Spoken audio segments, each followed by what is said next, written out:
Romans 8:5-9. For those who live according to the flesh set their minds on the things of the flesh. But those who live according to the Spirit set their minds on the things of the Spirit. For to set the mind on the flesh is death, but to set the mind on the Spirit is life and peace. For the mind that is set on the flesh is hostile to God, for it does not submit to God's law. Indeed, it cannot. Those who are in the flesh cannot please God. You, however, are not in the flesh, but in the Spirit, if in fact the Spirit of God dwells in you.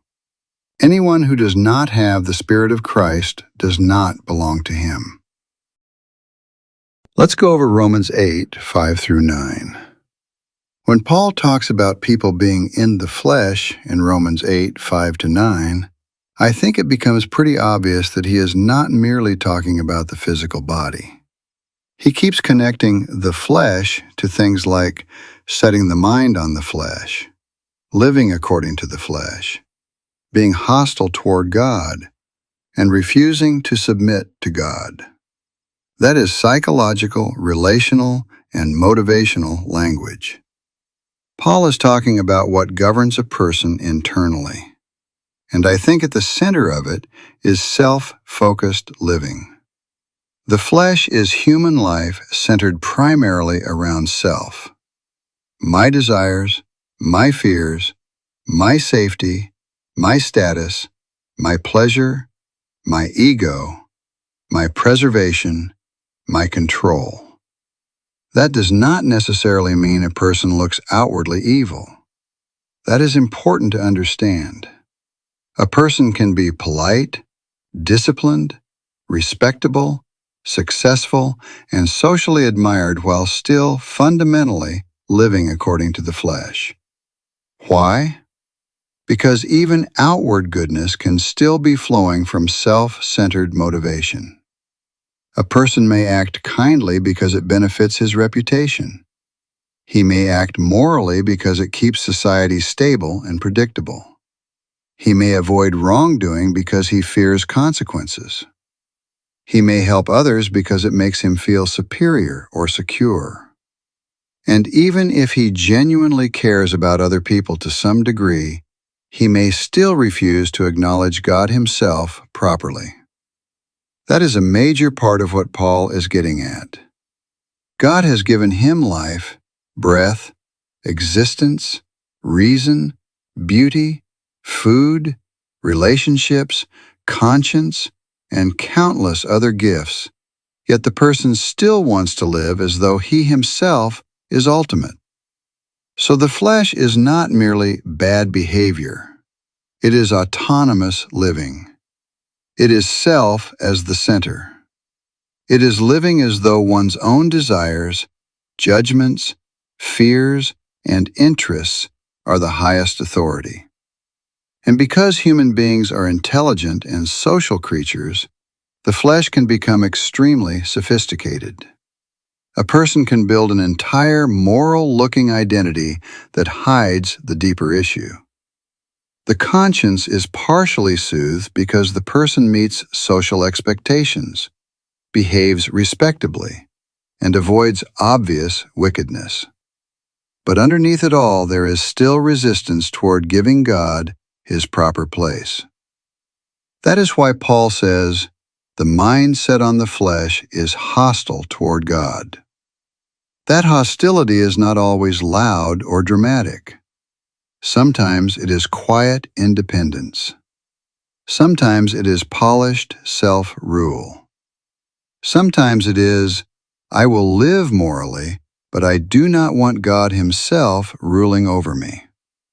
That is still the flesh because the self remains central. And I think this also explains why Paul keeps tying together the flesh, the mind, and the inner orientation of the person.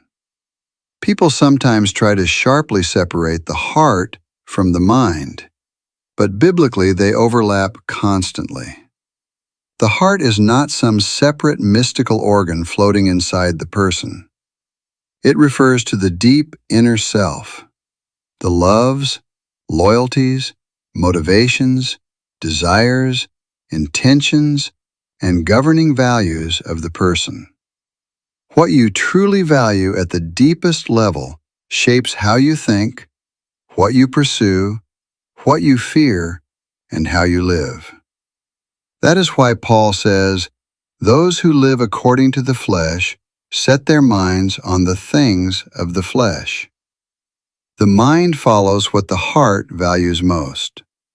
If self-preservation is ultimate, the mind organizes life around protecting self. If pleasure is ultimate, the mind organizes life around obtaining pleasure. If status is ultimate, the mind organizes life around gaining approval and importance. But if God becomes central, then the whole orientation begins changing. Now the person starts asking, what is true? What is right? What honors God? What helps my neighbor? What is loving? What is faithful? That is the beginning of living according to the Spirit. And this is why Romans 8 is not merely about mystical categories or abstract spiritual statuses. Paul is describing two entirely different ways of existing. One life is fundamentally self-centered, even when outwardly polished. The other life is increasingly God-centered, truth-centered, love-centered, and relationally restored. That is why the Spirit matters so much. The Spirit is not merely handing out status labels. The Spirit actively teaches, convicts, guides, corrects, strengthens, and redirects the person away from self-centered autonomy and toward trust in God. So living according to the Spirit is not vague, mystical passivity. It means learning to respond to God's guidance instead of allowing fear, ego, appetite, self-protection, and self-interest to remain the ruling authority over life. That is why Paul says, "The mind set on the Spirit is life and peace." Because once self is no longer sitting on the throne, the entire structure of life begins changing. That is why Paul can say, as he did in Romans 8:4, "The righteous requirement of the law might be fulfilled in us." When Christ's love and example and sacrifice persuade us that self-centered living is wrong and harmful, and when we see that we have hurt Christ, a person of supreme moral beauty, we no longer want those old values centered on our own survival. Instead, we willingly lay down our lives for others. We take the hit. We pay the cost. We suffer as Christ did so that others might live.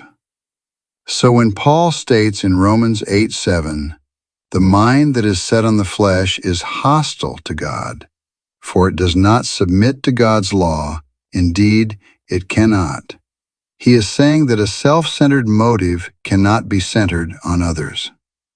However, if we truly submit to Christ, value what He values, and live by the Spirit, then we can obey God's law and love others as Christ did.